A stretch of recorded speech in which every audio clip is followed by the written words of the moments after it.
प्यारे बच्चों नमस्कार। देखिए हमने आपको चैप्टर 4 में एक्सरसाइज 4.1 करा दी है। आज हम आपको एक्सरसाइज 4.2 कराएंगे चैप्टर 4 की। तो इसमें चैप्टर 4.1 में क्या पूछा था कि द्विघात समीकरण पूछे गए थे कि द्विघात समीकरण है या नहीं है। इस एक्सरसाइज में क्या है कि द्विघात जो समीकरण दे रखे हैं उसके गुणनखंड विधि से हमारे को जो निकलवा है वो मूल ज्ञात करवा रहा है। शून्य को जो ज्ञात करा रहा है वो इस एक्सरसाइज 4.2 में पूछा गया है। देखिए पहला क्वेश्चन है, इसमें पहले क्वेश्चन में हमारे को 5 खंड दे रखे हैं। अब 5 खंडों को गुणनखंड विधि से इसके मूल ज्ञात कराएगा। तो देखिए एक्सरसाइज स्टार्ट करने से पहले आपको बताना चाहते हैं कि आप लोगों ने अगर अभी तक हमारे चैनल को सब्सक्राइब नहीं किया, चैनल को सब्सक्राइब कर लें और बेल आइकन को दबा दें, जिससे हमारा जो कोई भी वीडियो आता है वो आपको नोटिफिकेशन उसका प्राप्त होता रहे। और हम क्रमवार आपको एक्सरसाइज करा रहे हैं, एक भी क्वेश्चन नहीं छूट रहा है, सभी क्वेश्चनों को एक साथ लेके चलते हैं।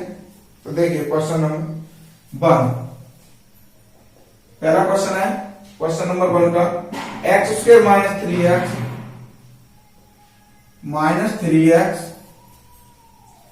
Minus 10 is equal to 0।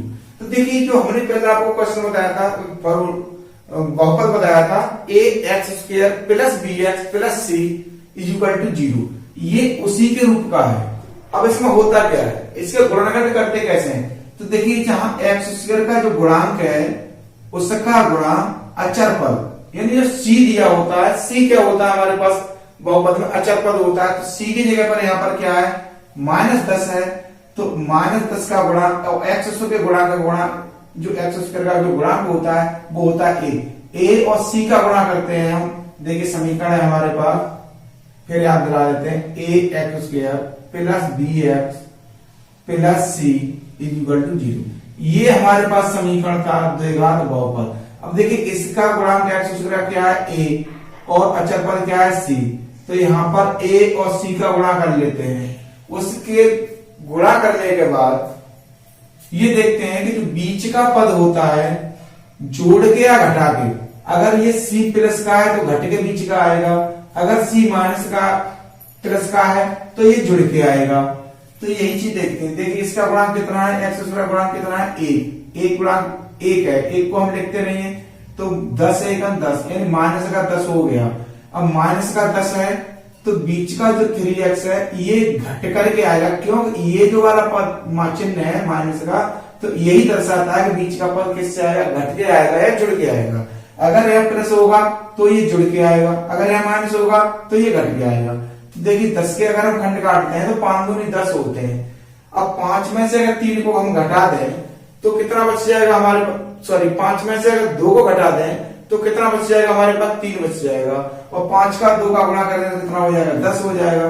तो देखिए यहां लिखेंगे हम एक्स स्क्वायर माइनस, अब हमें घटा करके ये -3 लेना है तो बड़ी संख्या लेनी पड़ेगी पहले, 3x प्लस का कर दो 2x माइनस का 10 इज इक्वल टू 0।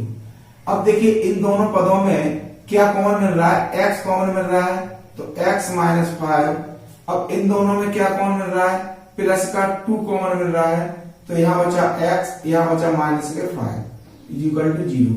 एक चीज विशेष का ध्यान रखनी है कि जो पहला कोष्टक में असंख्या आ रही है कॉमन लेने के बाद में, वही सेम संख्या दूसरे कोष्टक में भी आएगी। अगर आपका क्वेश्चन सही हो रहा है तो ये दोनों सेम संख्या मिलेंगी। अब देखिए इसमें x माइनस 5 दोनों में क्या है, ये कॉमन है तो इनको कॉमन ले लेंगे x माइनस 5। अब दूसरे कोष्टक के लिए क्या बच गया, x plus 2 is equal to 0। अब पहला कोष्टक अगर हम लेते हैं तो x minus 5 is equal to 0, तो x इज इक्वल टू क्या आ जाएगा, 5 आ जाएगा।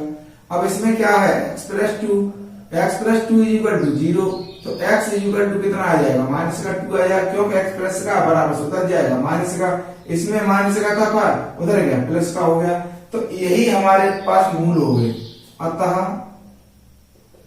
मूल मूल हो गए हमारे पास 5 कॉमा -2। ठीक, अब है क्वेश्चन नंबर 2। क्वेश्चन नंबर 2 में क्या कहता है 2x² plus x 2x² plus x minus 6 equal to 0। अब देखिए यहाँ -6 है, यहाँ x² गुणा कितना है 2, तो -6 का गुणा 2 से करेंगे तो कितना हो जाएगा -12 हो जाएगा।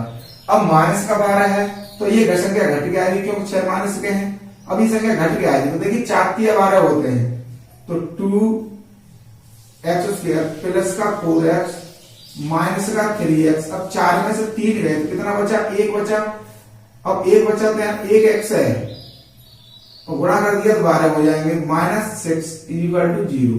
अब देखिए इन दोनों पदों में से क्या कॉमन मिल रहा है 2 है, 2 का भाग 4 में चला जाएगा तो 2 कॉमन आ गया और x यहाँ पर है x² यहाँ पर है तो 2x पूरा कॉमन आ जाएगा 2x, तो x प्लस 2। अब इसमें से माइनस का 3 कॉमन ले लो, देखिए दोनों पद माइनस के तो माइनस में कॉमन ले लिया तो क्या बचा x प्लस 2 इक्वल टू 0। अब इन दोनों में क्या कॉमन आ रहा है x प्लस 2 कॉमन आ रहा है तो x प्लस 2 कॉमन निकाला तो क्या बचा हमारे पास 2x माइनस 3 बच गया इक्वल टू 0। अब x प्लस 2 को लेंगे इक्वल टू 0 रख देंगे तो x इक्वल टू कितना आ गया -2। अब दूसरा वाला समीकरण पद है हमारे पास 2x माइनस 3 इक्वल टू 0 और 2x इक्वल टू 3 हो जाएगा और x का मान निकालेंगे 3/2 हो जाएगा। तो शून्य मूल कितने हो गए हमारे पास -2 3/2। ये हमारे पास मूल आ गए इसके।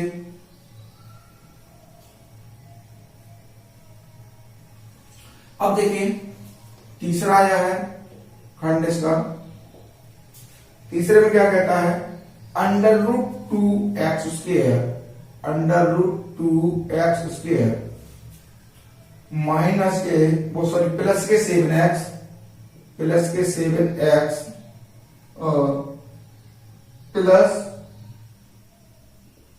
5√2 इक्वल टू 0। देखिए बच्चे क्या करते हैं अंडर रूट की जहां संख्या आती है वहीं घबरा जाते हैं। देखिए कोई घबराने की बात नहीं है, सीधा सीधा गुणा करना होता है। अब इसमें a और c का गुणा करना है हमें, √2 है a, c है हमारे पास 5√2। तो देखिए √2 का गुणा 5√2 में करेंगे तो √2 का गुणा √2 से होगा, कितना हो गया 2 और 5 का गुणा कर दिया कितना हो गया 5 दूनी 10।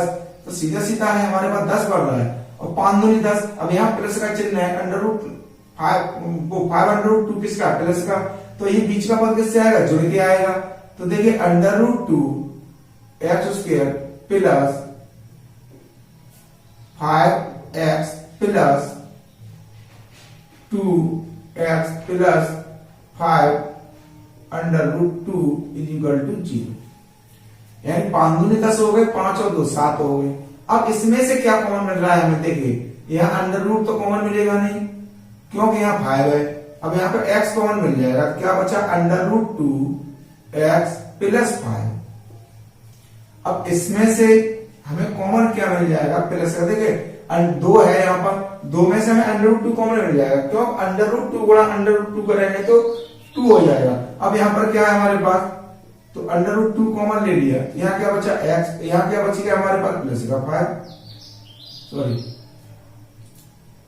यहाँ √2x इक्वल टू 0। अब देखिए इसमें से क्या कॉमन मिल रहा है √2x प्लस 5। दूसरे क्वेश्चन में क्या बचेगा x प्लस √2 इक्वल टू 0। अब √2x प्लस 5 इक्वल टू 0, तो √2x और 5 को बराबर से उधर पहुंचा देंगे, किसके हो जाएंगे माइनस के हो जाएंगे। तो x का मान कितना आ गया -5/√2। अभी दूसरे वाले को ले लेंगे तो x प्लस √2 इक्वल टू 0। अब इसमें x इक्वल टू कितना आ जाएगा माइनस का √2। यही हमारे मूल हो गए। मूल कितने हो गए हमारे पास -5/√2 और दूसरा है माइनस का अंडर रूट 2। तो देखिए जो मूल निकले हमारे पास -5/√2 और कॉमा माइनस अंडर रूट 2। ये हमारे पास क्वेश्चन नंबर फर्स्ट का तीसरा खंड है, उसके मूल निकल आए। अब देखिए आगे चौथा जो पार्ट दे रखा है,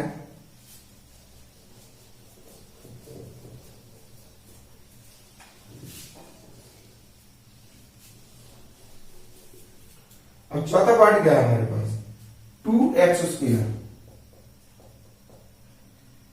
2x² minus x plus 1/8 equal to 0।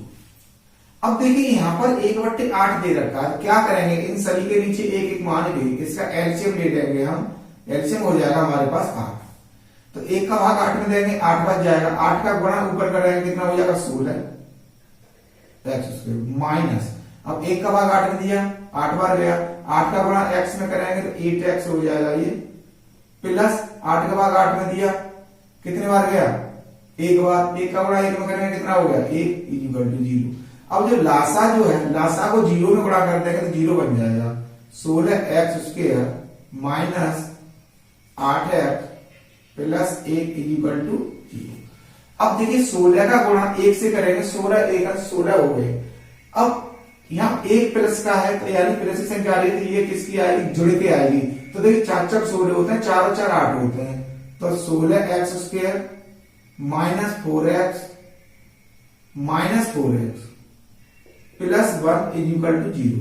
अब इसमें से 4x हमें कॉमन मिल रहा है, तो क्या बचेगा, यहाँ पर 4x ही बच जाएगा -1, और यहाँ पर हमें क्या कॉमन मिल रहा है, माइनस का 1 कॉमन, एक कोई कॉमन नहीं होता तो 1 कॉमन होता है, चिन्ह साथ में चलता है, तो ये हो गया 4x माइनस 1 इक्वल टू 0। अब देखिए 4x माइनस 1, दूसरा कितना बचा 4x माइनस 1 इक्वल टू 0। अब यहाँ पर 4x माइनस 1 इक्वल टू 0 और 4x इक्वल टू 1 और x इक्वल टू 1/4। ऐसे इसको 4x माइनस 1 इक्वल टू 0 और 4x इक्वल टू 1 और x इक्वल टू 1/4, यानी दोनों मूल कैसे निकले, समान निकले। तो यहां लिख देंगे, तो मूल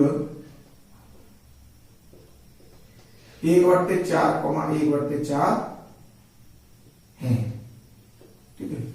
अब इसके बाद में एक पार्ट और रह गया,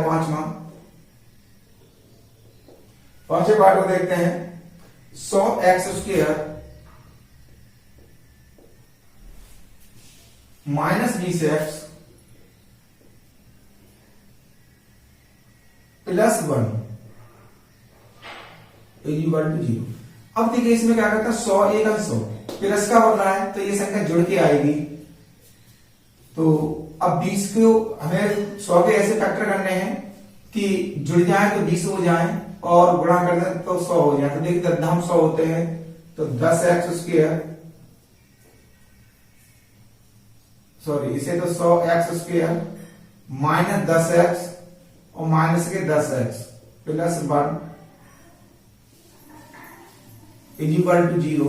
अब इसमें से क्या कॉमन मिल रहा है, 10x कॉमन मिल रहा है हमको, तो 10x माइनस 1, इसमें से माइनस का 1 कॉमन आ जाएगा, तो 10x माइनस 1 इक्वल टू 0। अब देखिए 10x माइनस 1 कॉमन आने के बाद में क्या बचा, 10x माइनस 1 इक्वल टू 0।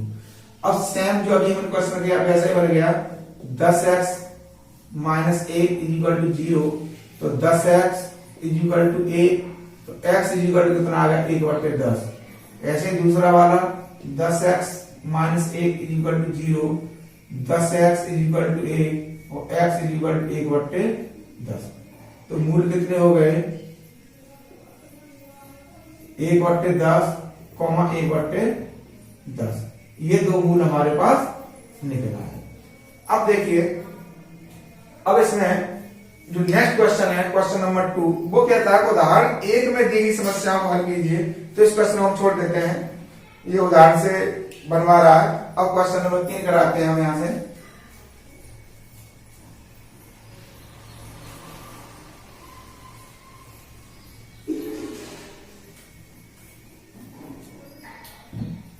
देखिए इसमें कहता है कि ऐसी दो संख्या ज्ञात कीजिए जिनका योग 27 हो और गुणनफल 182 हो। तो देखिए क्वेश्चन नंबर 3 है, माना संख्याएं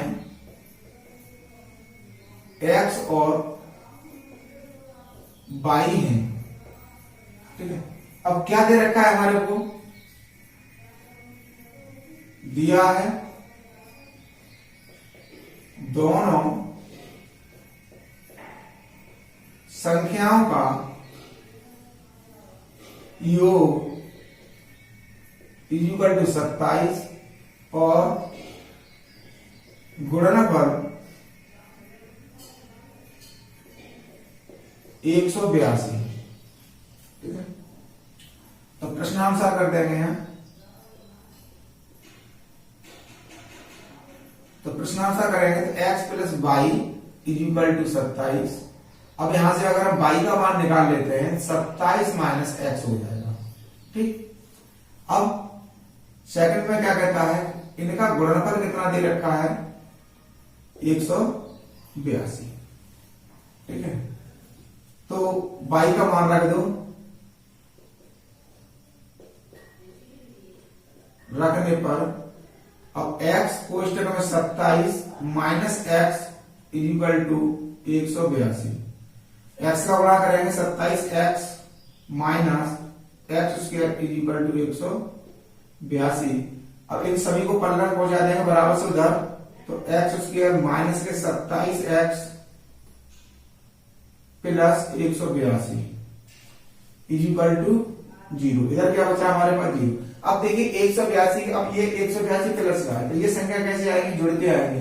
तो 182 कैसे फैक्टर करने हैं हमें, जिससे गुणा करते हैं तो 182 हो जाए और जोड़ दें तो कितना हो जाए 27। तो 182 का हम फैक्टर कैसे कर लेते हैं, 182 2 से काटेंगे, 2 2 में 18, 2 1 2, और 7 से काट दें, 7 1 7, 7 3 21। तो देखिए 7 में 14 और 13 बन जाएगा ये। तो एक्स स्क्वायर माइनस 14x और माइनस के 13x। अगर ये माइनस की संख्या है जुड़ेंगे भी तो माइनस माइनस के दोनों पद लेने पड़ेंगे हमें। 182 इक्वल टू 0। अब देखिए माइनस के 14 माइनस के 13, राशि एक ही है, माइनस है, दोनों जुड़ के 27 हो गए। अब इसमें से x कॉमन आ गया तो क्या बचा x माइनस 14।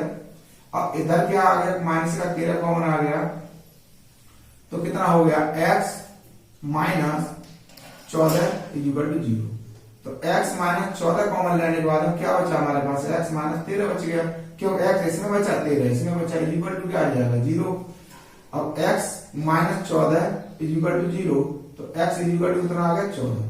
अब इधर x minus 13 equal to 0,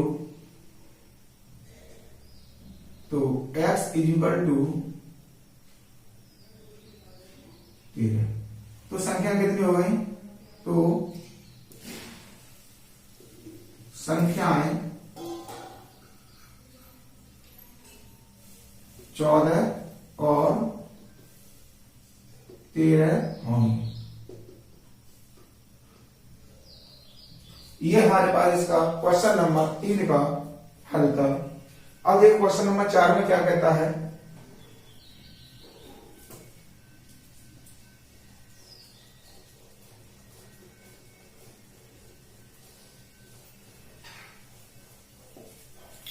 question number 4 है हमारे पास, दो क्रमांक धनात्मक पूर्णांक ज्ञात कीजिए जिनके वर्गों का योग 365 है। दिया है क्वेश्चन नंबर 4, दिया है दो धनात्मक क्रमांगत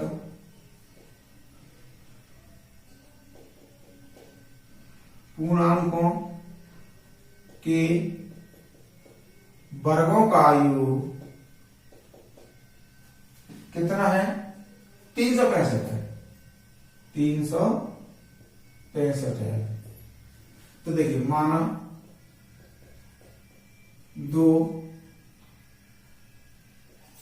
धनात्मक क्रमांगत पूर्णांक एक्स और एक्स प्लस वन। देखिए क्रमांकन के लिए हमने कल भी आपको बताया था कि जो क्रम चलता है वो क्या चलता है, एक जुड़ता जाता है, प्रत्येक जो अगला पद निकलेगा उसमें एक जुड़ेगा। ठीक है, जैसे हमारी गिनती है, एक के बाद दो आती है, दो के बाद तीन आती है, दो में यानी एक जोड़ दिया तीन हो गया, तीन में एक जोड़ दिया चार हो गया, वही पूछा गया है इसमें। अब प्रश्नानुसार लिखेंगे,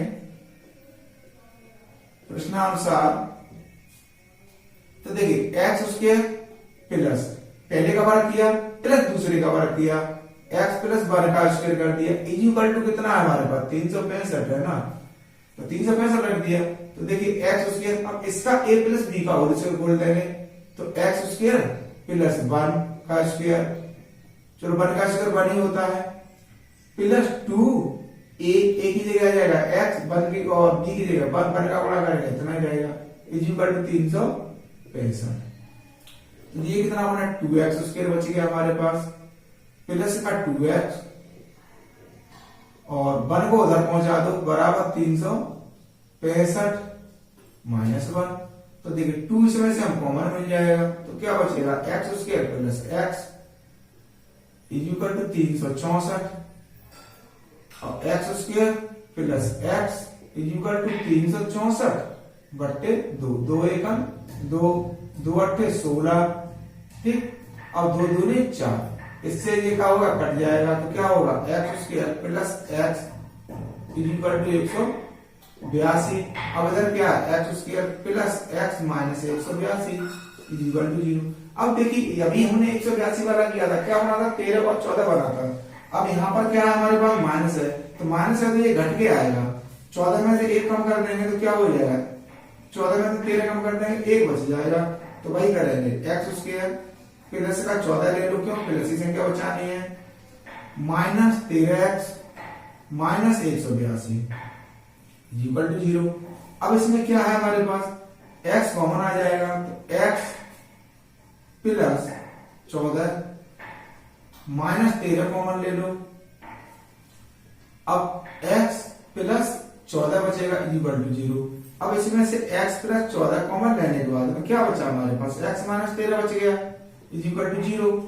अब x प्लस 14 इक्वल टू 0, तो x इक्वल टू माइनस का 14। ये असंभव होगी, असंभव क्यों होगी, क्योंकि जो इसने बात की ये धनात्मक पूर्णांक की बात की, जब तक जबकि ये ऋणात्मक है, ऋणात्मक पूर्णांक हो नहीं सकता, क्योंकि ये धनात्मक बात पूछा इक्वल टू 0, तो x इक्वल टू कितना आ गया 13 आ गया, यही संख्या होगी। तो देखिए पहला पूर्णांक, अतः पहला पूर्णांक x कितना हो गया 13, दूसरा पूर्णांक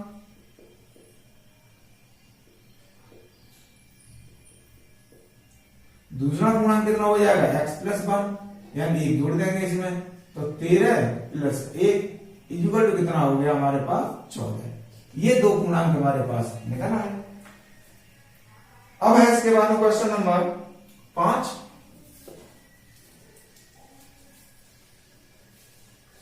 क्वेश्चन नंबर 5 देखते हैं। अब क्वेश्चन नंबर 5 क्या कहता है, एक समकोण त्रिभुज की ऊंचाई उसके आधार से 7 सेंटीमीटर कम है। यह कौन, देखिए क्वेश्चन नंबर 5 दिया है, कौन बराबर 13 सेंटीमीटर और ऊंचाई जो दे रखा है, ऊंचाई इसके आधार से 7 सेंटीमीटर कम है। ऊंचाई आधार से 7 सेंटीमीटर कम है। देखिए माना समकोण त्रिभुज का आधार x सेंटीमीटर है, तो ऊंचाई x माइनस 7 सेंटीमीटर। ठीक है, अब क्या होता है कि जब समकोण त्रिभुज दिया होता है, अब आधार दिया है, ऊंचाई दी है, तो क्या होगा यहां पर देखिए, यहां पर पाइथागोरस प्रमेय लगेगी। पाइथागोरस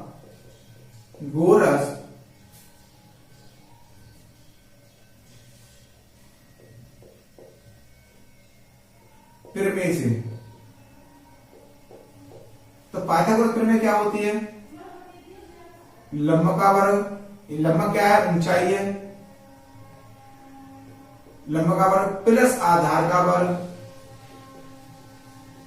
इक्वल टू कर्ण का वर्ग। ठीक, अब लंब ऊंचाई कितनी होगी? x माइनस 7 का वर्ग प्लस आधार क्या है? x, x का वर्ग इक्वल टू 13 का वर्ग।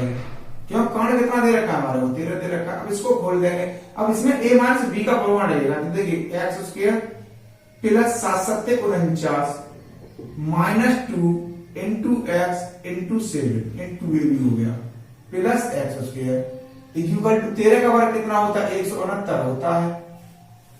तो देखिए एक्स स्क्वायर और एक्स स्क्वायर, 2 एक्स स्क्वायर बन गए हमारे पास प्लस 49, 2 7 का गुणा करेंगे, 2 का 7 का कितना हो गया? माइनस का 14 एक्स इक्वल टू 169। 49 को उधर पहुंचा दो, तो देखिए 2x square minus 14x equal to 169 minus 49।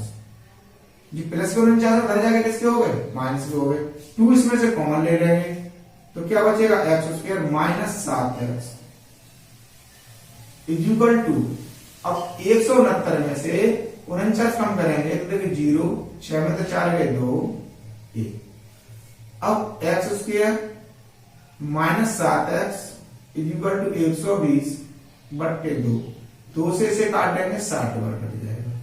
ठीक है, अब हमारे पास वैल्यू क्या आ गई? X square minus 7x equal to 60।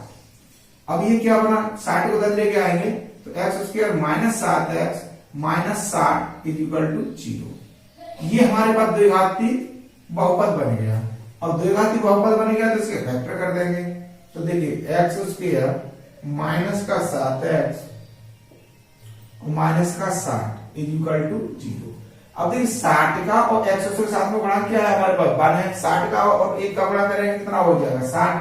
अब 60 के ऐसे फैक्टर काटने हैं कि घट के तो 7 बन जाए और गुणा कर दें तो 60 हो जाए।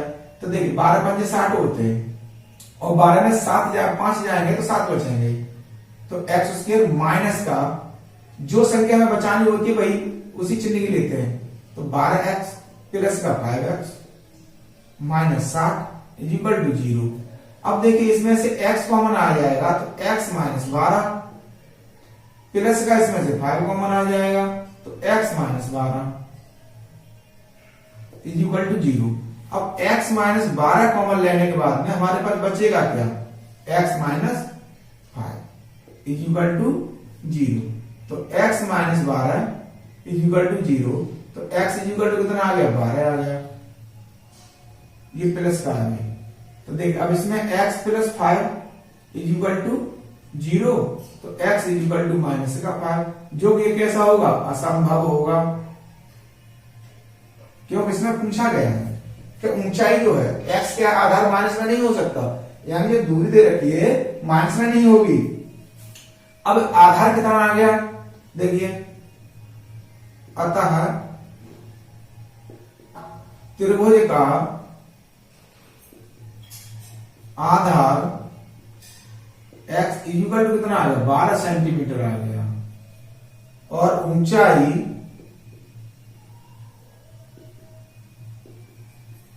कितनी आ गई हमारे पास? x माइनस 7 थी ना। तो देखिए हमने यहां क्या मानी? x माइनस 7, तो यहां क्या करेंगे? 12 माइनस 7 इक्वल टू 5 सेंटीमीटर। ये है हमारे पास कर्ण, तो हमारे पास ऑलरेडी 13 दे ही रखा है उसने। अब देखिए क्वेश्चन नंबर 6।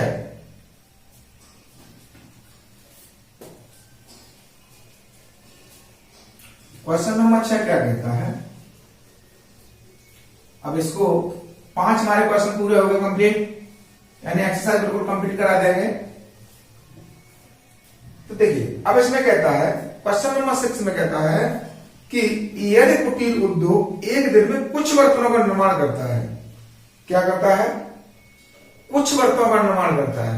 तो यहां यहीं से हमारा क्वेश्चन स्टार्ट होता है। क्वेश्चन नंबर 6, माना कौन कर रहा है? कुटीर उद्योग। माना कुटीर उद्योग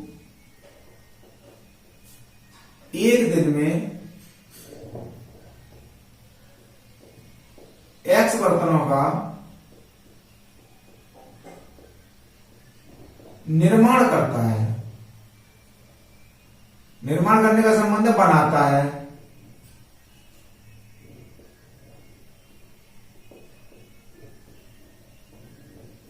ठीक है, अब आगे चलते आगे बढ़ते हैं कि एक विशेष दिन यह देखा गया कि प्रत्येक नग के निर्माण की लागत उस दिन के निर्माण किए गए बर्तनों की संख्या के दोगुने से 3 अधिक है। तो देखिए फर्स्ट शर्त लगा देंगे यहां पर, प्रथम शर्तानुसार। ठीक, तो विशेष दिन यह देखा गया कि प्रत्येक नग के निर्माण की लागत, तो देखिए एक नग के निर्माण की लागत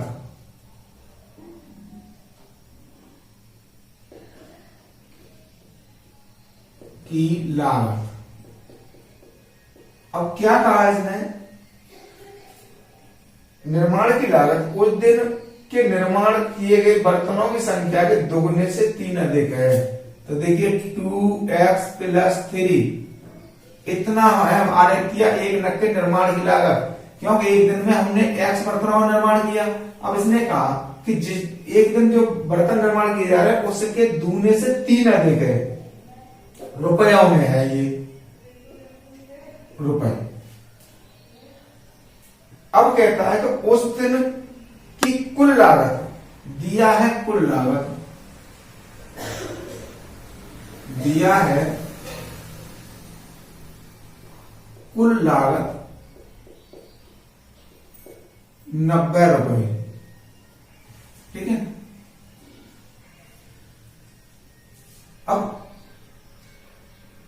सेकंड शर्त के अनुसार लगा दो या प्रश्नानुसार कर दो।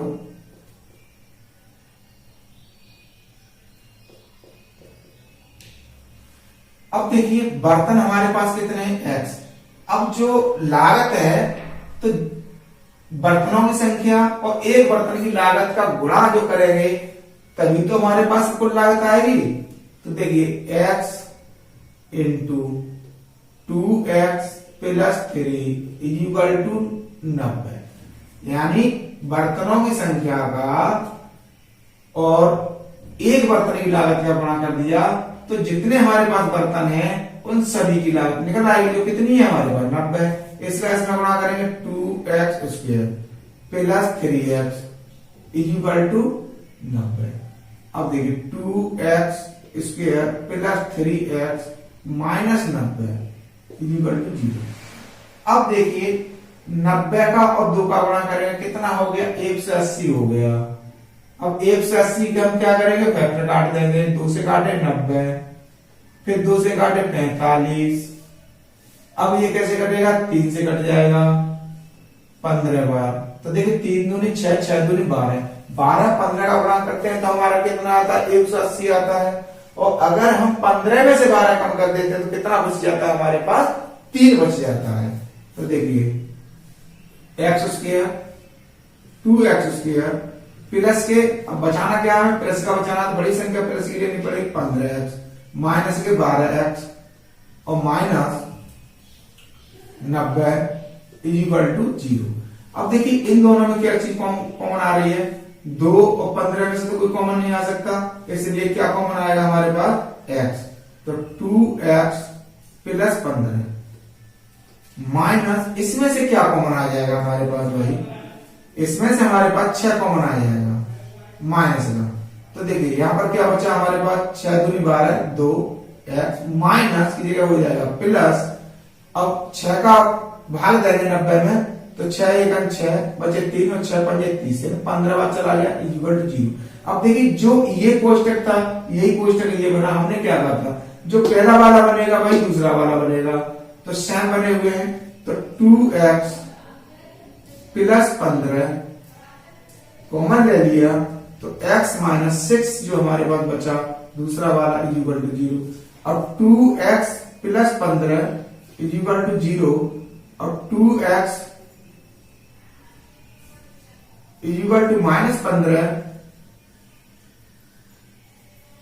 अब x बराबर निकालेंगे तो माइनस 15 बटे 2, जो कि कैसा होगा, ये असंभव होगा। क्यों? वर्तमान संख्या कभी माइनस में नहीं आ सकती और ना भट्टे में आएगी, यानी पढ़वे संख्या के रूप में नहीं आ सकती। अब दूसरा वाला है x माइनस 6 इक्वल टू 0, तो x इक्वल टू कितना आ जाएगा, 6 आ जाएगा। तो देखिए हमने क्या माना था, यानी कुटीर उद्योग एक दिन में x बर्तनों का निर्माण करता है। अब अतः कुटीर उद्योग कितने का निर्माण कर रहा है, 6 बर्तनों का निर्माण कर रहा है। पूछा क्या क्या गया, तो निर्मित बर्तनों की संख्या और प्रत्येक नग की लागत। देखिए आता है एक दिन में निर्माण किए गए बर्तनों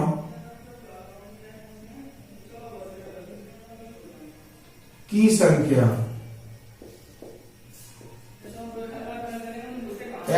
इक्वल टू 6 और एक बर्तन की और निर्मित बर्तनों की संख्या और प्रत्येक नग की लागत और प्रत्येक नग की लागत। अब प्रत्येक नग की लागत है कितनी, 2x प्लस 3, तो बराबर 2 इंटू 6 प्लस 3, तो कितना होगा 6 दूनी 12 प्लस 3 इक्वल टू 15 रुपए। ये हमारा आंसर क्वेश्चन नंबर 6 का था। यानी वो एक दिन में 6 बर्तनों का निर्माण कर रहा है और एक बर्तन की जो लागत आ रही है वो कितनी आ रही है, 15 रुपए लागत आ रही है।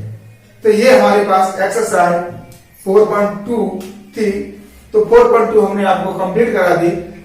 अब जो आगे हमारी एक्सरसाइज चलेगी वो 4.3 चलेगी और उसमें जो टॉपिक है वो है पूर्ण वर्ग बना करके मूल्य ज्ञात करना। यानी पूर्ण वर्ग बनाने हैं और पूर्ण वर्ग बना करके उसे फैक्टर करने के बाद में उसके मूल्य ज्ञात करने हैं। आप लोग हमारे वीडियो को देखते हैं, एंड तक देखें। जब तक वीडियो अंत तक आप लोग नहीं जाएंगे देखते हुए तब तक हमारे क्वेश्चन जो है आपको समझ में ना आएंगे, क्योंकि आधा अधूरा ज्ञान कभी सक्सेस नहीं होता है। तो इसलिए वीडियो अगर देखते हो तो पूरा अंत तक देखा करें, जिससे हमारे पास जितने क्वेश्चन हो रहे हैं वो आप सभी के पास पहुंचते रहे। धन्यवाद।